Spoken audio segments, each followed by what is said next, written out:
que é igreja? Então nós vamos dar uma olhadinha hoje aqui na questão de igreja. Vamos ler o versículo de Efésios 1, 22. E pôs todas as coisas debaixo dos pés, e para ser o cabeça sobre todas as coisas, o deu à igreja. A Bíblia mostra que Cristo é o cabeça e a igreja é o corpo. Cabeça e corpo formam uma unidade funcional. Provavelmente a palavra igreja seja derivada do grego kuriakon, a casa do Senhor, que era usada por autores antigos como o local de adoração. Ainda hoje nós dizemos assim: vamos à igreja, para dizer vamos à casa, né? Onde é que você estava? Eu estava lá na igreja. Quando eu estou dizendo, eu estava na casa, no local. Esta casa que nós nos reunimos é uma casa de oração, é um local, mas ela em si mesma não é a igreja. Por metonímia, por uma figura de linguagem, nós acabamos usando a expressão igreja para este templo também, entre aspas, porque o templo é a igreja no sentido povo, o edifício de pedras vivas. Esse é a igreja, somos nós.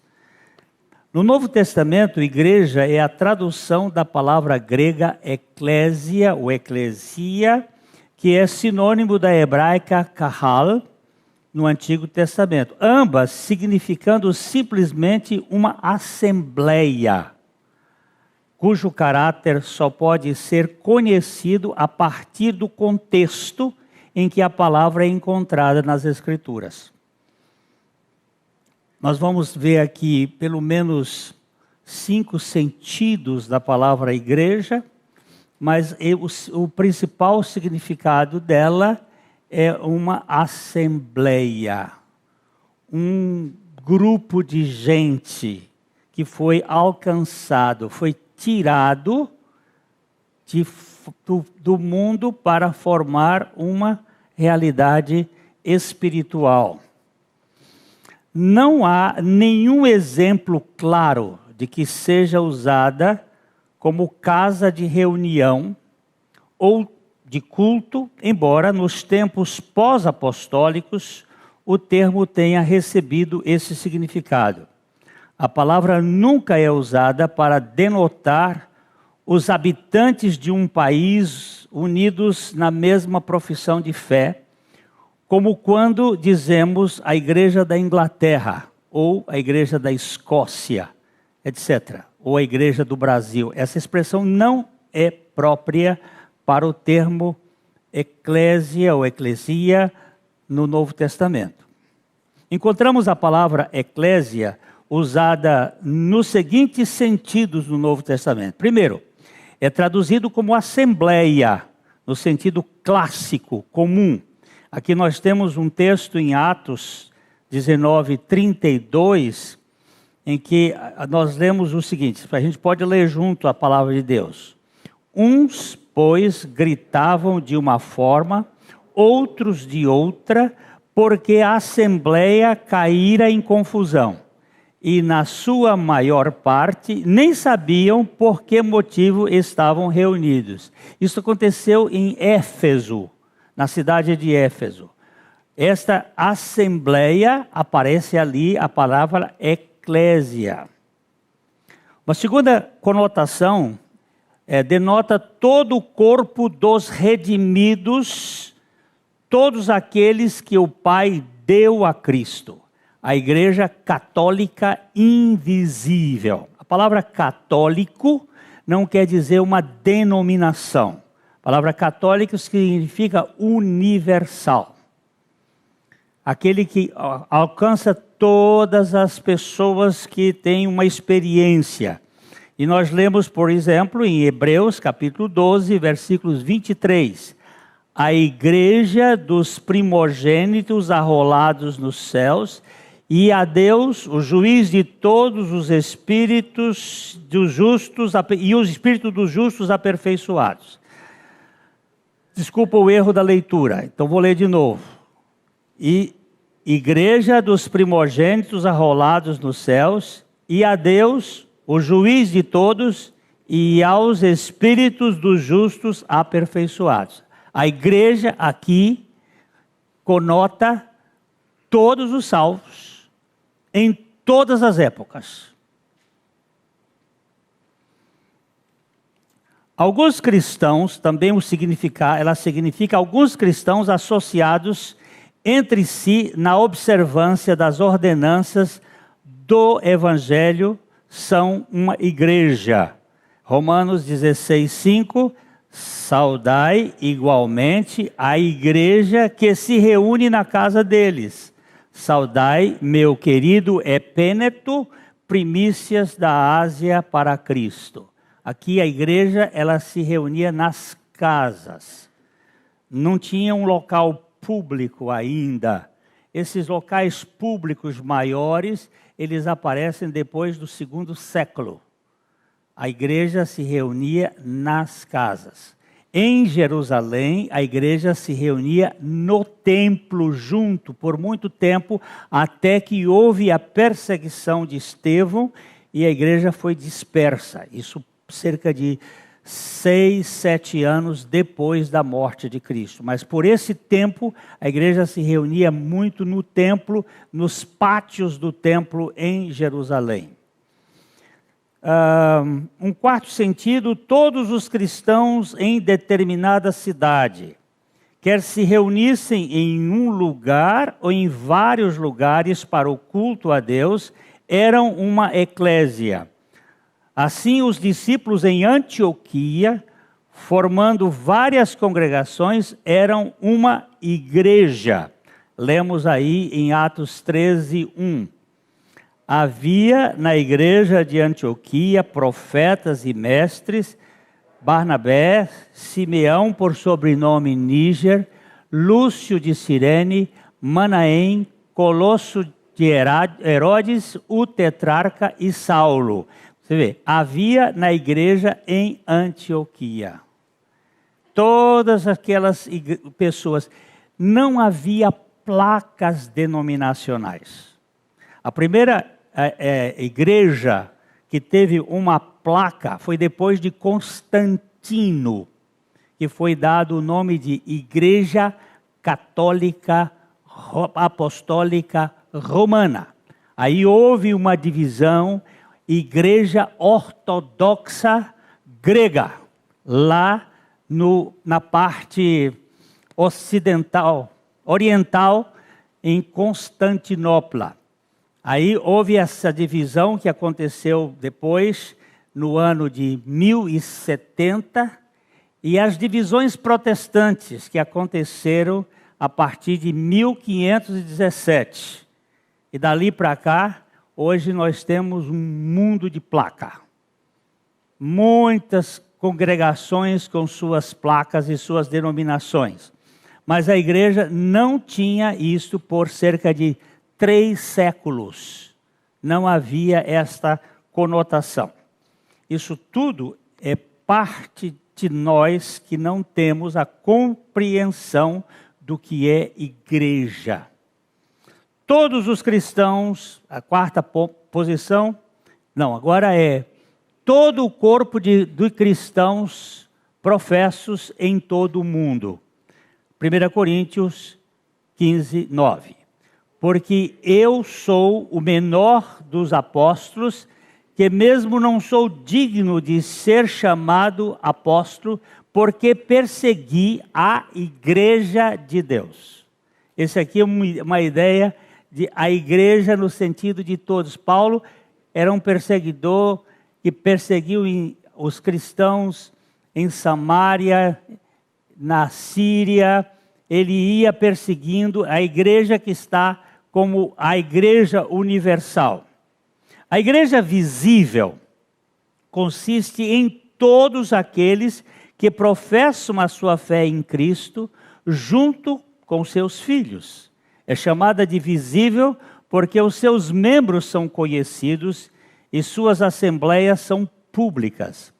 Aqui há uma mistura de joio e trigo, ímpios disfarçados e santos.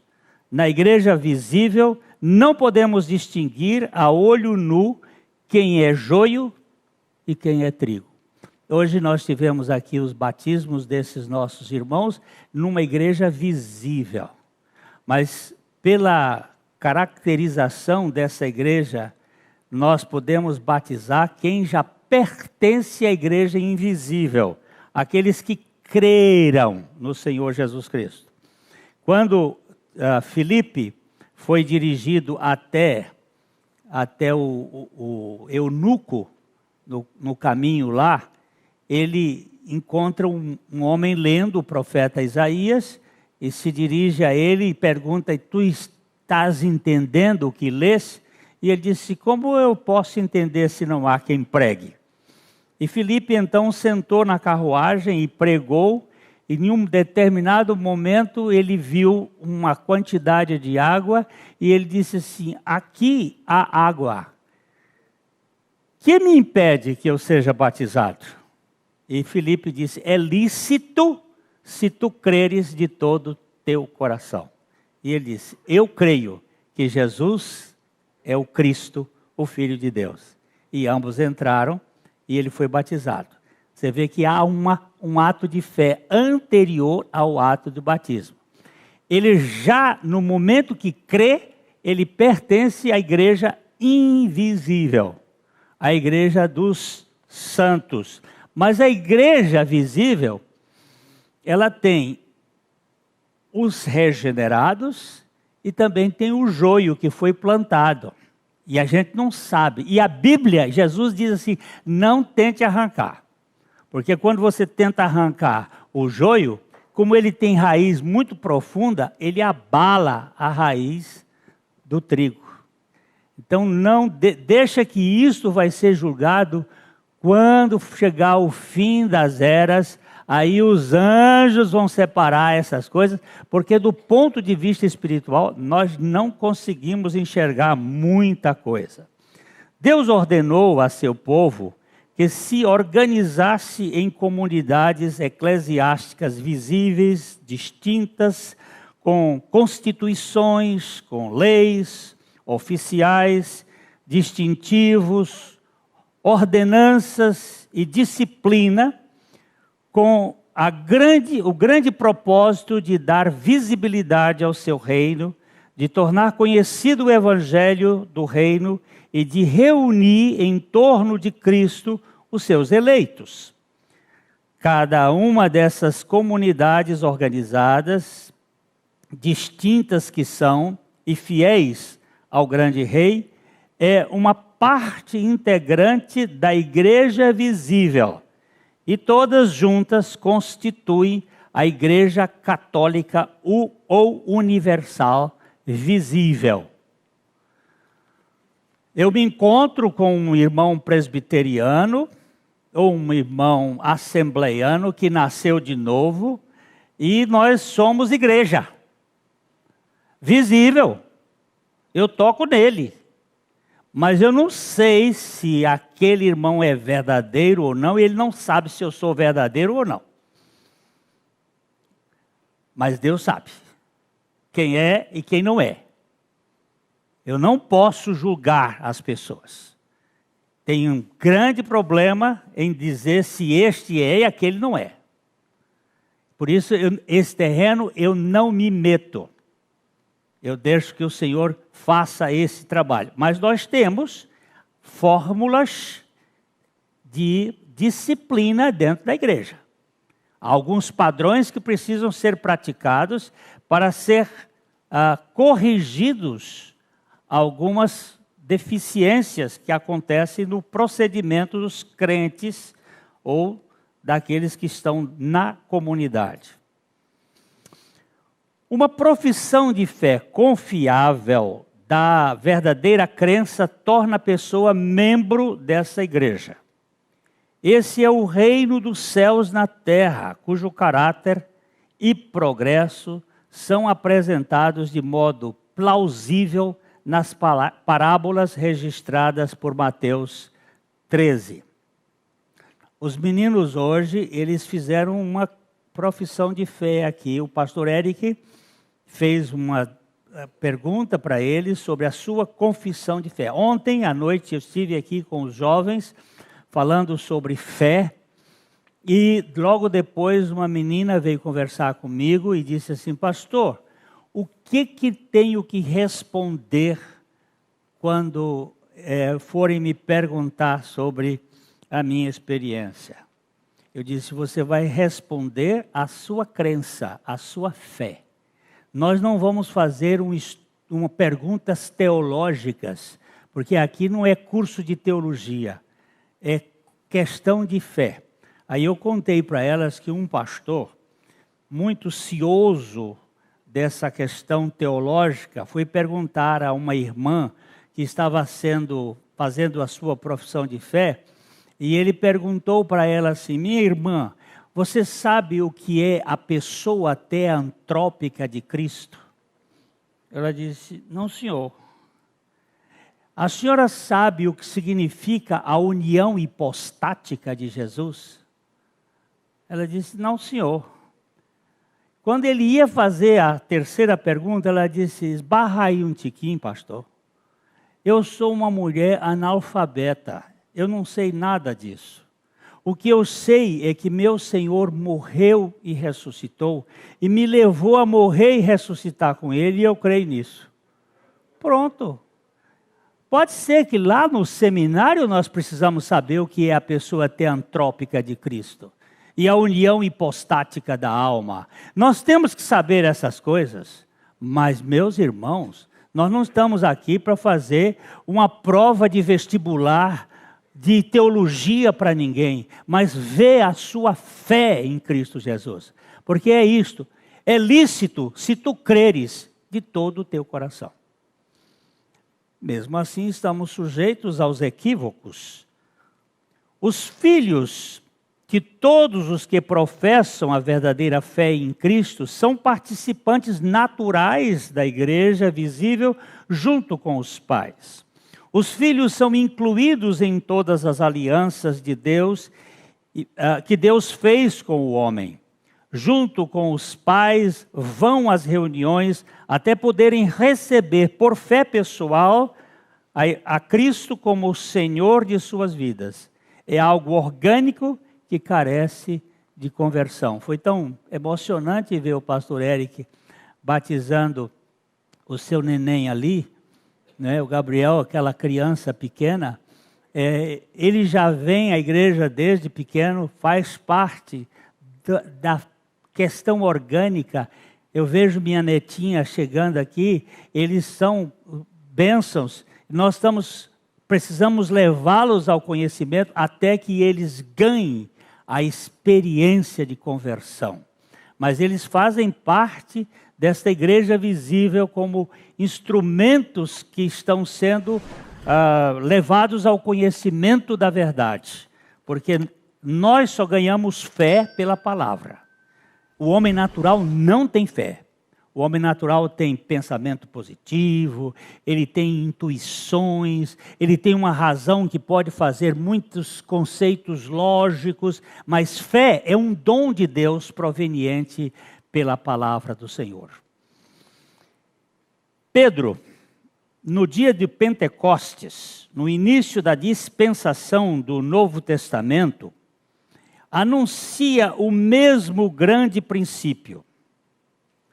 A promessa de Abraão e sua semente é para vós e para vossos filhos. Isso está em Atos capítulo 2, 38 e 39. Vamos dar uma lida nesse texto. Atos 2, 38 e 39. Respondeu-lhes Pedro: arrependei-vos, cada um de vós, seja batizado em nome de Jesus Cristo, para a remissão dos vossos pecados, e recebereis o dom do Espírito Santo.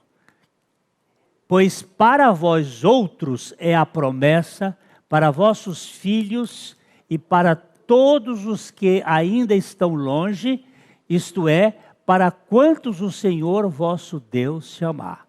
Essa pregação de Pedro me inclui. Eu estou incluído nesta pregação aqui.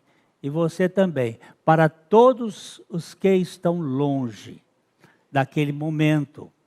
Estava ali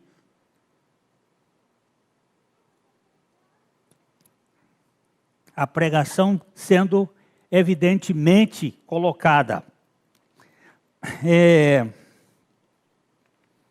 Os filhos de pais crentes são separados ou santos, título que designa os membros da igreja cristã.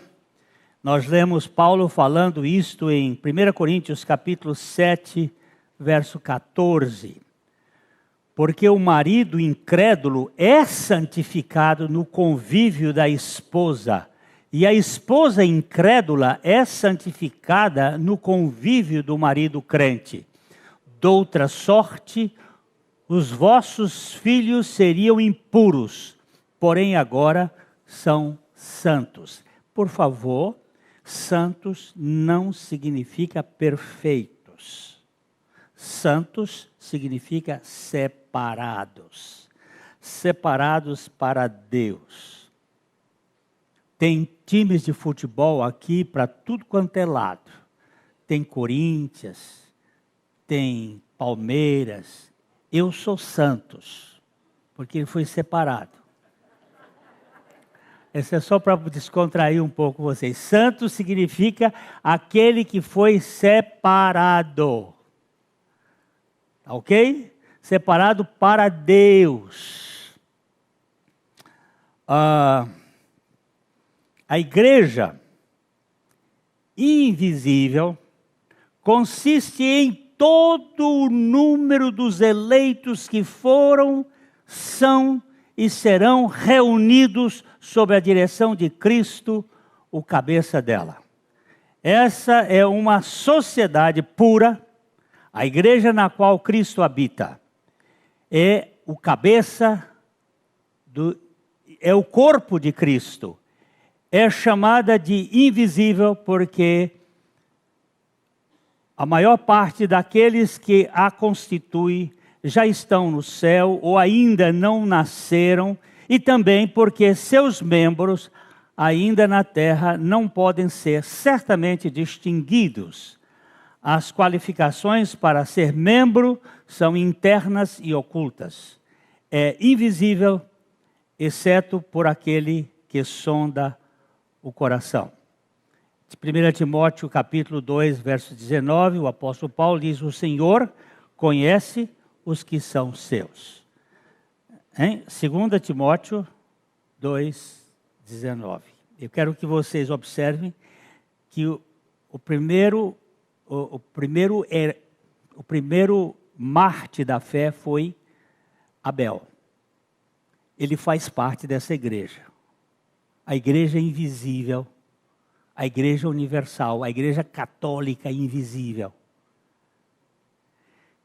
Todos os que foram salvos em todos os tempos, nas eras antediluvianas, na era dos patriarcas, na era da igreja, no tempo da tribulação, todos os que forem salvos, eles farão parte desta igreja invisível universal, porque o Senhor conhece os seus. A igreja a qual pertencem os atributos, prerrogativas e promessas ligadas ao reino de Deus é o corpo espiritual que consiste em todos os verdadeiros crentes. A igreja invisível. Deus tem um povo de fé que começou em Abel e vai até o final no céu. Isso é tão precioso, tão precioso.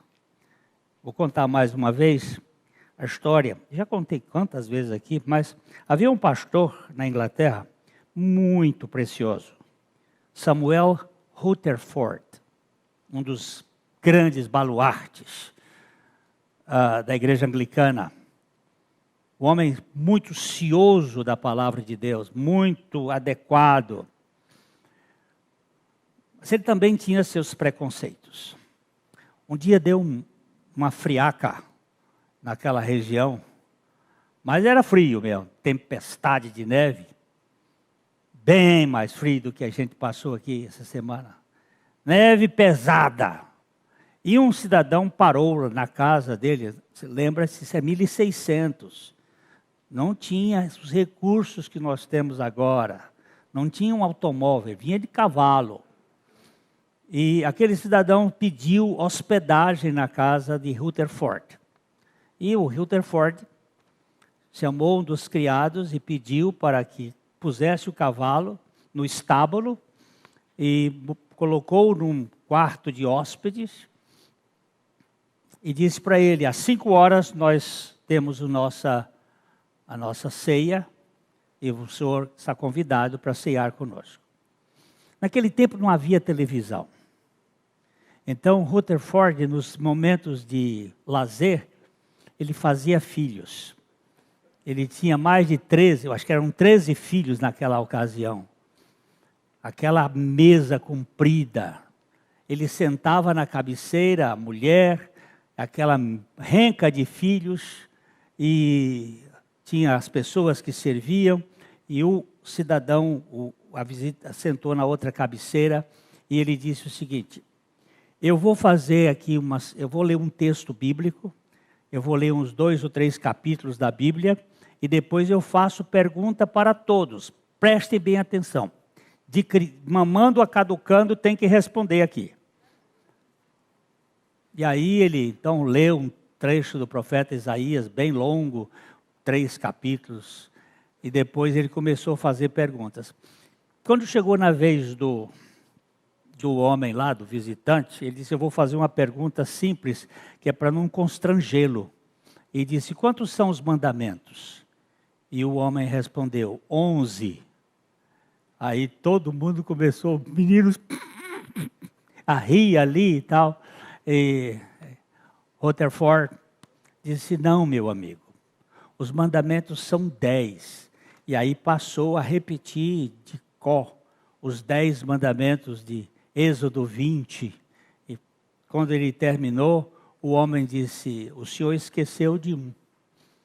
Porque Jesus disse: um novo mandamento vos dou, que vos ameis uns aos outros, assim como eu vos amei. Aí ele percebeu que o homem não era um ignorante. E perguntou para ele: quem é o Senhor?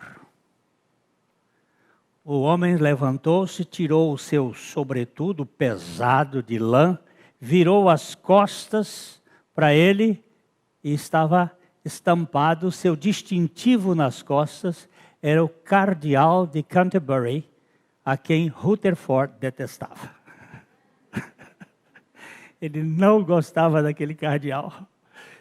Aí, Rutherford fez uma das coisas lindas. Ele se ajoelha e diz assim: põe as suas mãos sobre a minha cabeça, para que este mandamento seja eficaz na minha vida. E o cardeal se ajoelhou junto com ele, orou, e o ministério de Rutherford mudou. Porque tem gente que eu não sei, ele pensa diferente de mim. Mas eu não posso dizer se ele não é meu irmão. E se ele for? Eu preciso conhecer. E eu preciso demonstrar este afeto que vem do Senhor. As características da Igreja de Cristo são: primeiro, sua unidade. Deus sempre teve apenas uma igreja na terra. Às vezes nós falamos da igreja do Antigo Testamento e da igreja do Novo Testamento, mas elas são uma e a mesma. A igreja do Antigo Testamento não deveria ser substituída, mas ampliada. Nós não vamos ler todo o texto aqui, mas estão indicados que são mais longos, Isaías 49, de 13 a 23, e Isaías 60, de 1 a 14, onde mostra que Israel é a igreja de Deus do Velho Testamento. É o povo de Deus. E Deus ele não descarta o seu povo. Você lembra que ele diz na palavra, na Torá, que ele visitaria a maldade dos pais nos filhos até a terceira e quarta geração daqueles que lhe aborrecem, mas que ele faria a misericórdia sobre 1000 gerações. Olha só. Faça umas contas de 40 anos para uma geração. Abraão até Jesus dá 2000 anos. De Jesus até agora, dá 2000 anos. 2 com 2, 4. Dividido por 40, dá 100 gerações. De Abraão até agora só deu 100 gerações.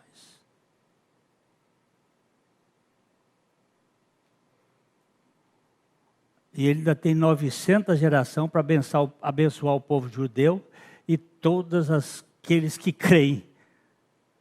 Até 1000 gerações daqueles que me amam. E o povo foi abençoado em Abraão. E essa bênção Deus não tira. As figuras divinas são exageradas. Há um Deus de exagero, de amor por pecadores indignos como eu. Quando os judeus foram finalmente restaurados, eles não entrarão numa nova igreja, mas serão enxertados novamente em sua própria oliveira. Aqui nós vamos ler Romanos capítulo 11, 18 a 24. Esse é um texto muito interessante que o apóstolo Paulo vai dizer. Não te glories contra os ramos, porém se te gloriares, sabe que não és tu que sustentas a raiz, mas a raiz a ti. Dirás, pois, alguns ramos foram quebrados para que eu fosse enxertado. Bem, pela sua incredulidade foram quebrados. Tu, porém, mediante a fé estás firme. Não te ensoberbeças, mas teme. Isso Paulo está combatendo a igreja de Roma, que estava se sentindo superiores aos judeus. E ele está combatendo essa ideia de achar que, porque os judeus pensavam diferente, ele está dizendo, vocês não podem ter esse tipo de ideia. Aí ele vai dizer aqui, porque se Deus não poupou os ramos naturais, que eram judeus, também não te poupará, que é a igreja. Considerai, pois, a bondade e a severidade de Deus, para com os que caíram, severidade, mas para contigo a bondade de Deus. Se nela permaneceres, doutra sorte, também tu serás cortado. Eles também, se não permanecerem na incredulidade, serão enxertados, pois Deus é poderoso para os enxertar de novo. Pois se foste cortado do que, por natureza, era oliveira brava, e contra a natureza enxertado em boa oliveira, quanto mais não serão enxertados na sua própria oliveira aqueles que são ramos naturais? Ele está falando que Deus vai enxertar o seu povo de novo. Nós estamos vendo hoje no mundo e em Israel uma grande quantidade de pessoas judias que estão crendo no Senhor Jesus. É um movimento mundial. Isso é uma das coisas que nós podemos dizer que é uma evidência da proximidade da vinda do Senhor. Se eu estivesse diante de uma igreja de crentes, ia dizer assim, aleluia.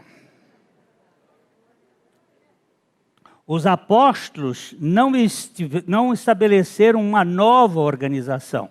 Sobre o seu ministério, os discípulos foram acrescentados à igreja já existente. Vamos ver Atos capítulo 2, verso 47. Louvando a Deus e contando com a simpatia de todo o povo, enquanto isso acrescentava-lhes o Senhor dia a dia os que iam sendo salvos. A igreja, Deus só tem uma igreja. Só tem uma igreja. Jesus disse assim, eu edificarei a minha igreja. Segunda coisa, ela é a sua universalidade. A igreja é católica. Não se limita a país algum ou a organização externa em particular, mas abrange todos os crentes em todo o mundo. Terceira coisa é a sua perpetuidade. Isso continuará por todas as idades até o fim do mundo. Isso nunca pode ser destruído. É um reino eterno. Então a igreja tem 3 características que nós precisamos ver. Sua unidade, só existe uma igreja. Sua universalidade, ela está em todo o mundo, em todos os países. E sua perpetuidade, isso acontecerá por todas as idades até o fim do mundo. Em 2019, nós fomos à ilha de Páscoa, fazer um encontro na ilha de Páscoa, em julho de 2019. Era um grupinho pequeno, um grupinho de 40 pessoas. Nós ficamos uma semana lá pregando, 4 dias pregando. Houve um equívoco quanto à questão da viagem, e o resto nós passamos conhecendo aqueles Moai lá. Eu contei Moai que não acabava mais. E depois que a gente saiu, eu voltei ao Chile em outubro de 19. E lá estava o pastor que veio para aquele outro congresso em Santiago. E ele nos contou que logo depois que nós saímos da ilha, veio um casal de Dubai. Ele desceu no avião, lá tem 2 aviões por dia, daqueles aviões de 350 passageiros que desce, aquilo desce cheio de gente. Desceu um casal que veio de Dubai e disse, nós viemos aqui para procurar um pastor da ilha.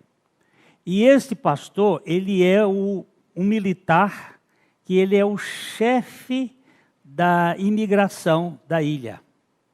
E ele então, chamaram ele lá e ele disse, olha, nós viemos de Dubai porque o Senhor nos mandou falar com você aqui.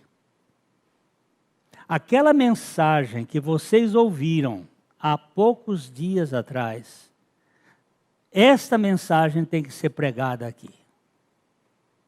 Vocês não percam de vista essa mensagem da morte e ressurreição com Cristo. Como é que eles sabiam disto? Como é que aquele casal soube disto? Eles estavam lá em Dubai. Mas Deus tem um povo espalhado pela face da terra. E o Espírito Santo, ele se comunica. Ele não tem WhatsApp, ele não tem Facebook, mas ele tem uma comunicação muito além desta. E o pastor nos disse assim, olha aqui, mostrou a fotografia. 108 pessoas que nós batizamos de julho até agora, de gente que veio a partir dessa pregação. Deus tem os seus métodos. Deus tem a sua maneira. Falar em Deus tem os seus métodos. Tintimbou. Quem é Tintimbou? Alguém sabe? Não sabe, né? A minha filha está sacudindo a cabeça que sabe quem é. Eu tenho uma camisa dele, um jogador de futebol americano. O João também sabe quem é Tintimbou. É um moço lindo, bonito, 1,90 m e tantos, filho de missionários. Veio para os Estados Unidos para jogar futebol americano. E ele, craque. Então ele colocava, você sabe que os jogadores põem aquele negócio preto aqui, no olho, e ele botava aquilo ali, John 3:16. João 3:16. João 3:16. JN 3:16. Testemunhando, porque Deus amou o mundo de tal maneira. O presidente da Liga do Futebol Americano foi lá e disse, você não pode fazer isso. Porque ele disse assim, eu vou testemunhar de Jesus quando eu for jogador aqui. E isso saiu na imprensa. E o presidente da Liga do Futebol Americano chegou e disse, você não pode fazer isso. É proibido falar de religião. Ele disse, não estou falando de religião, estou falando de um homem, de um salvador. Mas é proibido. Ele disse, tá bom. Pagou. O repórter disse, você não disse que ia testemunhar de Jesus e agora? Ele disse, Deus tem os seus métodos. Ele sabe que eu quero testemunhar dele. Naquela temporada, ele fez 7 coincidências. Depois vocês podem ir para o YouTube e procurar 7 coincidências de 3:16. Ele fez 316 jardas, ele ficou com a bola 3 minutos e não sei quantos, e 16 segundos, e não sei o quê. 7:3:16. O que aconteceu? Foi muito mais visível do que o João 3:16 aqui. Correram o mundo todo atrás. Como isso? Isso não é coincidência, isso é coisa fora de série. Sabe o que eles fizeram? Puseram o Tintimbou no banco. Não vai jogar. Montaram uma hollywoodiana para ir jantar com ele. E a moça deu-lhe uma cantada.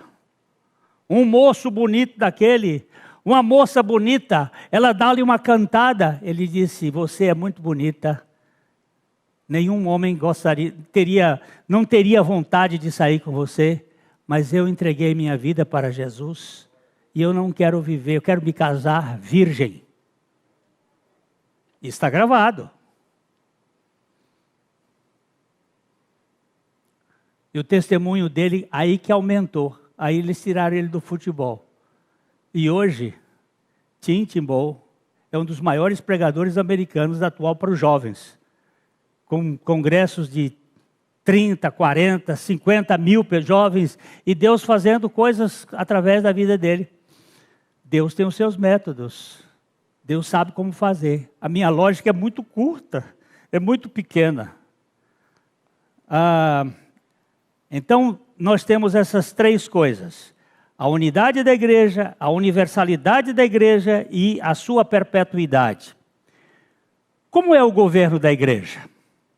No Novo Testamento não fornece algum código detalhado de regulamentos para o governo da igreja e a própria ideia de tal código pode parecer repugnante à liberdade da dispensação do Evangelho. Mas Cristo deixou atrás de si um corpo de líderes entre os apóstolos que ele mesmo havia escolhido e também deu-lhes alguns princípios gerais para o exercício de sua função governante. Vejamos 5 princípios gerais que podem ser deduzidos do ensino do Novo Testamento como um todo para a governança da igreja de Deus. Primeiro, aqui a letra A. Toda autoridade é derivada de Cristo e exercida em nome do Espírito Santo. Mateus 28:18 diz o seguinte, Jesus falou-lhes, toda a autoridade me foi dada no céu e na terra. B. A humildade de Cristo fornece o padrão para o serviço cristão. Vamos ler aqui Mateus 20, 26 e 28. Não é assim entre vós, pelo contrário. Quem quiser tornar-se grande entre vós, será esse o que vos sirva. E quem quiser ser o primeiro entre vós, será o vosso servo. Tal como o Filho do Homem, que não veio para ser servido, mas para servir e dar a sua vida em resgate de muitos. Primeira coisa é que toda autoridade está em Cristo. Segunda questão é que nele está o padrão da humildade, da simplicidade. Terceiro, o governo é colegiado e não hierárquico. Mateus 23, 8. Vós, porém, não sereis chamados mestres, porque um só é o vosso mestre, e vós todos sois irmãos. Aqui mostra que há uma ideia de irmandade e de relacionamento. Terceiro, letra E. Não, eu estou errado, é D.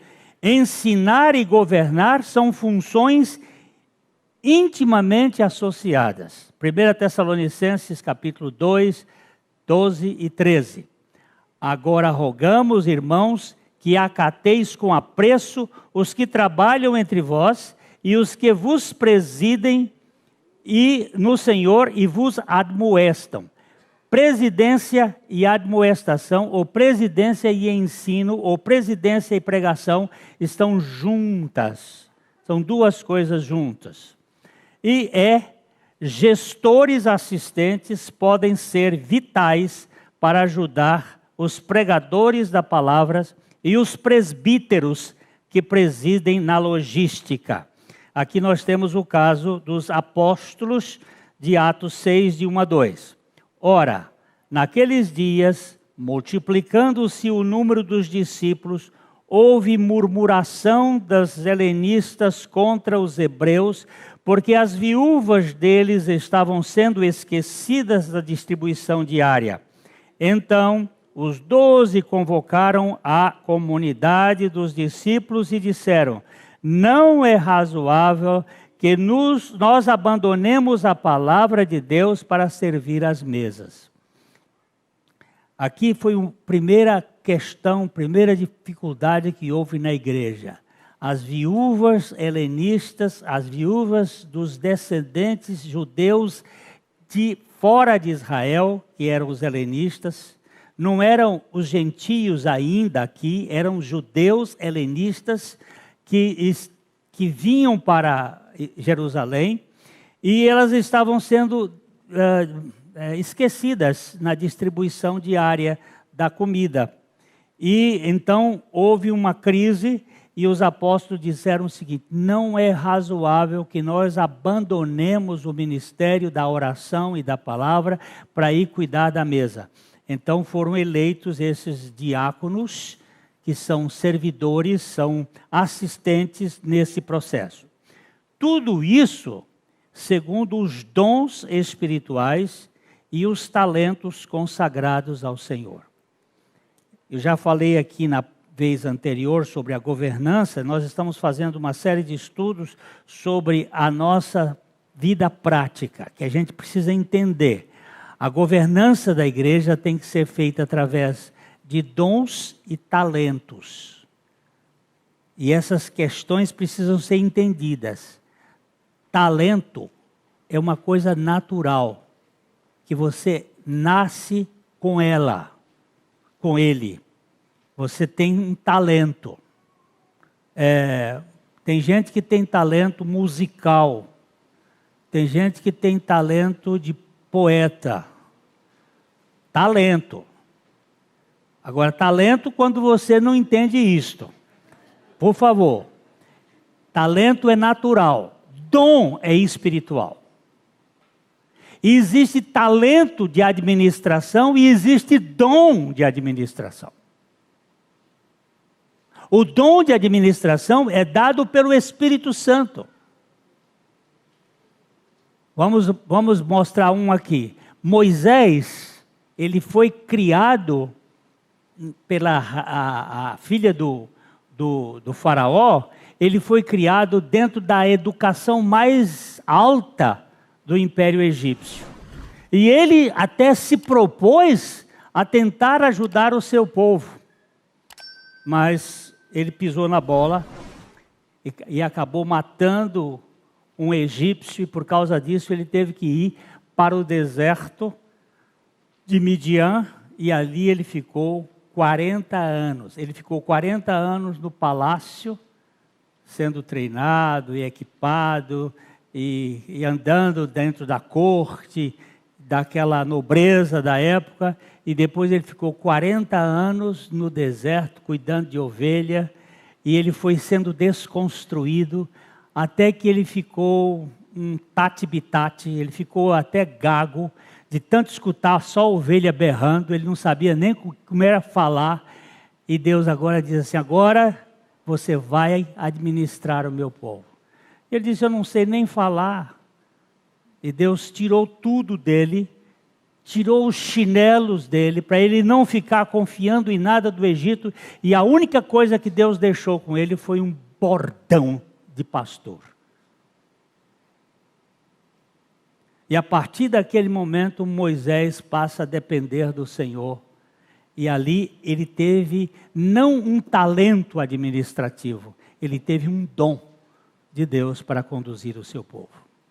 Então, nós precisamos orar pela igreja, nós precisamos orar pelo mover do Senhor, para que o Senhor nos trate e nos conceda o privilégio de vivermos como igreja do Senhor, uma organização, como um organismo espiritual, e não simplesmente uma organização jurídica, mas um organismo espiritual para a glória dele.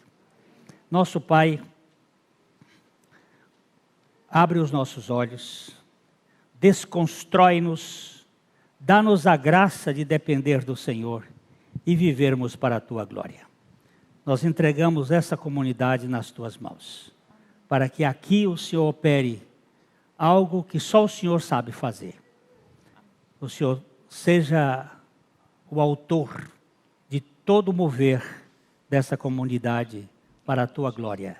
Em nome de Jesus. Amém.